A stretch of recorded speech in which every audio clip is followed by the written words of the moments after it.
Hey, have you watched my economic theory course? Well, follow along now for the calculus.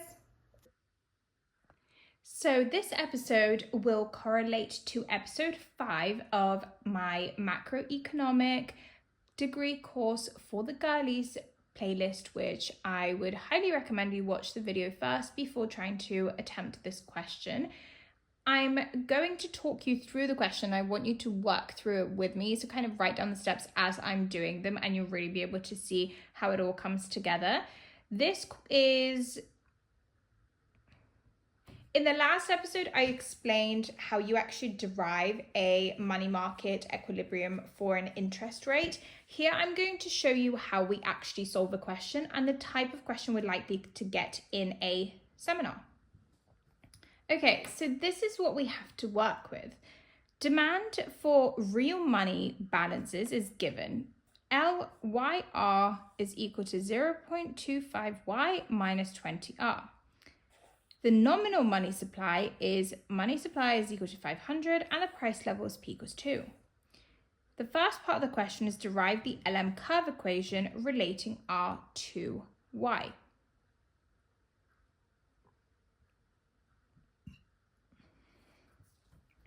So in order to do question 1, we have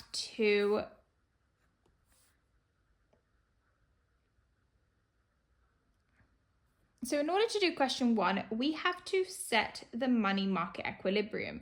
So this means we use our real money supply formula, MS over P, which you'd know from the last of these walkthrough videos. And we make this equal to the numbers that they gave us. So they told us that MS is equal to 500 and price is equal to 2. Once we have this, we can easily simplify the answer to give us 250. Next, we do the same to equate this to real money demanded. So we know that real money supply is equal to real money demand. Therefore, we can use the value 250 is equal to the money demand formula because money demand equals money supply. So now we have an easy equation with Y and R and nothing else. Once we have this, we can rearrange to make R the subject.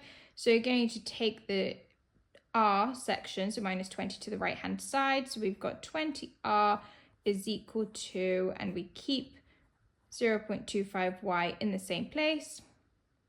And we take away 250. Once we have this, we just divide through by 20. So this would give us 0.0125Y minus 12.5, and that is your LM curve. Because remember, your LM curve is simply the equilibrium of the interest rate, which is defined right over here. So for step 2, which is our second question, find the equilibrium interest rate when Y equals 800. So in this case, we are working with the scenario that Y is equal to 800 rather than 500. This is pretty simple because we've literally just found the entire equation that combines our R and our Y. So all we need to do is substitute in 800 into this equation and we get our value. Now you may be thinking, but we already had an equation here which uses Y and R. Why can't we just use this one? That's because this equation only was good enough for money demand. This one was for money supply. And this is the combined of money supply and money demand, which is that equilibrium level that we're looking for.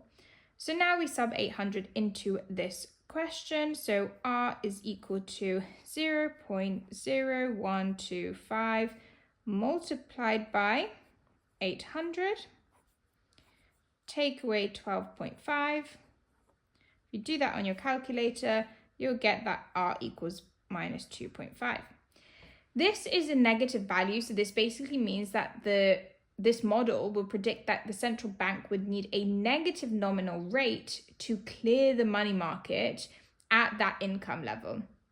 Really, this isn't actually possible. It kind of implies that you'll get a liquidity trap when you have a low value of R. And if you're not sure about liquidity traps, go over to my playlist on macroeconomic degree course for the girlies, episode 6, and that will tell you all about it. Now, let's move on to question 3.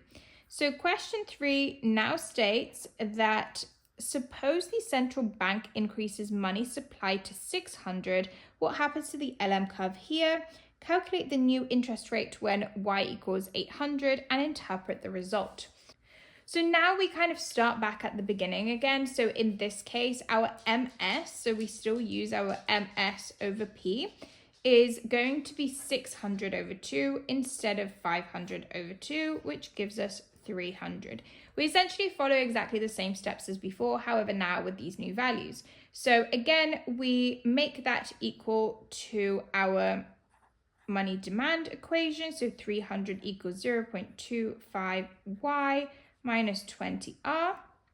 If you rearrange this the same as we did in question 1, try this, pause the video, and then you should end up with r equals 0.0125y minus 15, which we can then use to substitute in y equals 800, again, the way that we did in question 2, and you'll end up with a value of r equals minus 5.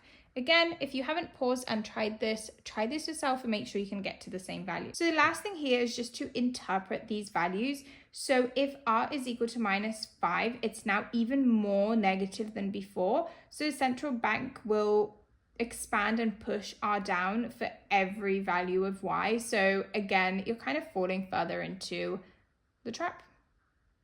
Thanks so much for watching, and if you're still struggling, you can book in a one-on-one session with me. Just read below how to do it.